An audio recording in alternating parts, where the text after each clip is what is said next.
kelakuan orangnya sini banyak dibicarakan di belakang-belakang orang, di belakang-belakang gosip-gosip di belakang seperti itu ya, di belakang-belakang. Nah, saya membicarakannya di depan seperti itu. Saya sekitar 2 jam yang lalu juga teleponan dengan seorang pendeta di kota Medan yang menceritakan tentang hal yang sama. Saya bilang memang budaya Nias ini juga sangat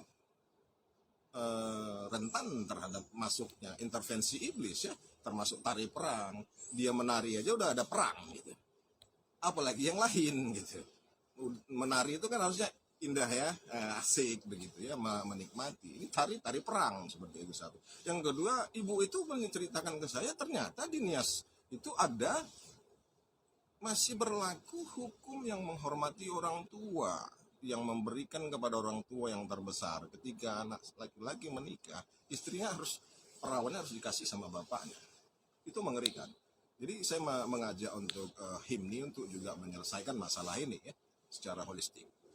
Nah, khususnya untuk menyelesaikan masalah ini, saya ingin ceritakan tentang pengalaman saya dengan orang Nias juga.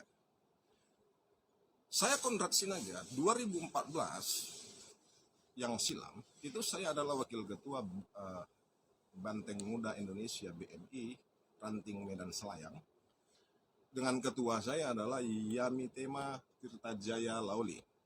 Dia sebagai ketua PAC Medan Selayang dan saya sebagai satu-satunya wakil ketua dari di antara 12 wakil ketua, saya satu-satunya yang aktif dan saya mengeluarkan uang untuk operasional organisasi. Saya pergi mensukseskan Jokowi ke rapat mensukseskan Jokowi pertama tahun 2014 ke asrama haji, itu saya nyetir, mobil saya mobil tua seperti itu dan sebagainya. Dan kemudian saya mengajak, saya nggak mau uang orang seperti itu. Saya orangnya pekerja keras. Saya mengajak Yamitema Lauli untuk mengerjakan proyek di Taman Setiabudi Indah, Perumahan Taman Setiabudi Indah. Ada kenalan di situ ketua. Oh, si Odi Batubara bang. Odi itu teman saya, ponaan Pak Yopi. Ponaan Pak Yopi mendiang ya. Dulu masih hidup Pak Yopi Batubara seperti itu. Oke, mainkan ketua. Karena saya angkutan sampah. Saya sampai sekarang saya tuh pengelola angkutan sampah swasta di Kota Medan. Nah, kemudian kami sering mengadakan rapat dengan Odi Batubara, Yamitema Lauli dan saya. Kami sering 3 orang berrapat di restoran-restoran. Nah, kemudian seiring waktu Yamitema Lauli punya tanda tangan kontrak dengan Pak Yopi Batubara untuk mengerjakan kebersihan, keamanan dan sebagainya di Tasbi, mengelola kehidupan di Tasbi sehari-hari. Jadi PT Kanijaya milik Pak keluarga Yasona Lauli itu dipakai untuk menyelenggarakan kehidupan di Tasbi. Artinya menyelenggarakan keamanan, angkutan sampah, bank sapu dan sebagainya. Seperti itu. Jadi kemudian saya berangkat ke Inggris. Nah, setelah saya di Inggris ternyata kontrak ini didapat oleh Tema Lauli.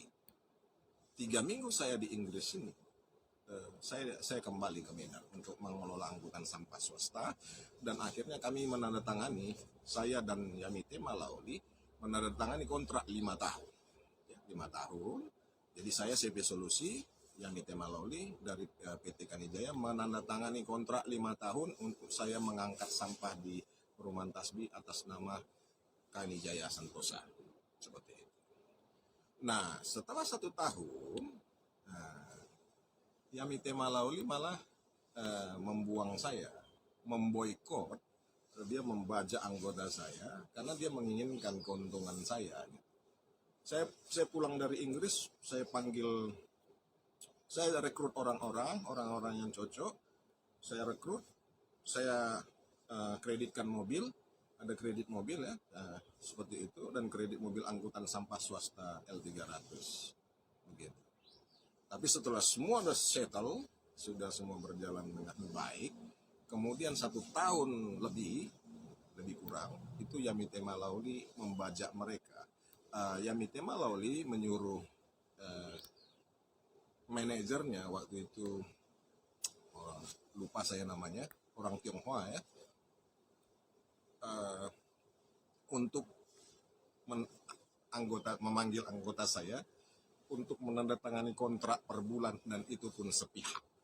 Jadi anggota saya dibajak, tidak lagi bekerja untuk saya, sehingga saya terbuang, dan kerugian saya sampai total minimal 1,4 miliar rupiah tanpa saya bisa bergerak apapun, karena saya tahu bapaknya adalah seorang Menteri Hukum dan HAM Republik Indonesia.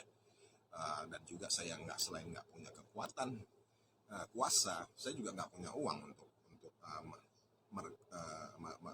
punya waktu juga untuk dan saya juga tidak mengerti untuk menuntut beliau seperti itu. Jadi saya hanya berharap pada Tuhan, dan kemudian saya mencoba kepada hukum sosial. Saya mencoba ke Yasona Lawli, Bapak Yasona Lawli, saya tulis di Facebooknya untuk membicarakan kerugian saya, tapi malah Yasona Lawli marah-marah ke saya, seperti itu ya, marah-marah ke saya, dan kemudian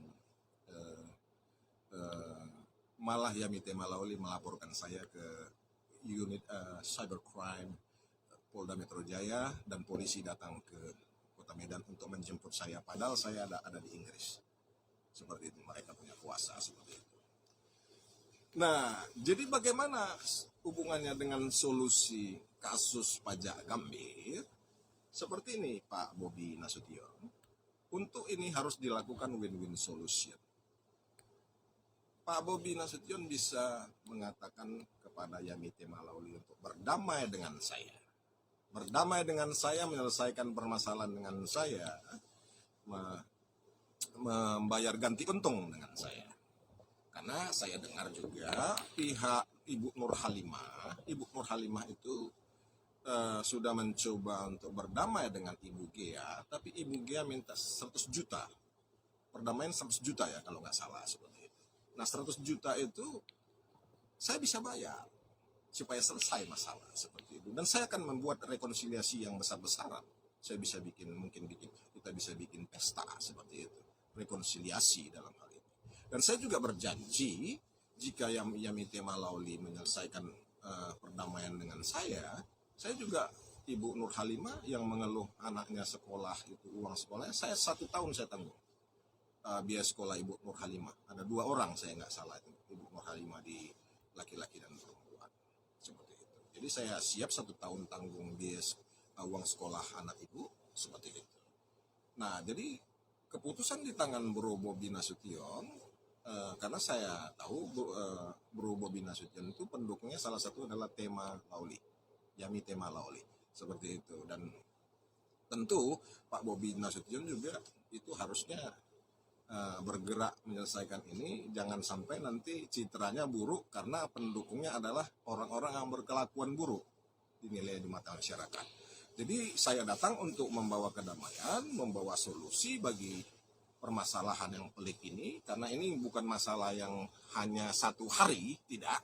Ini masalahnya sudah berlarut-larut, supaya diselesaikan. Dan saya juga mengajak HIMNI ya, himpunan organisasi HIMNI untuk berbuat ini, mengamankan masyarakatnya sendiri seperti itu, dengan cara meninggikan kebenaran bahwasanya ya ketika anggota HIMNI bersalah ya tentu harusnya ditegur juga. Jangan hanya ketika orang lain bersalah dia coba tampil sebagai singa seperti itu. Tidak.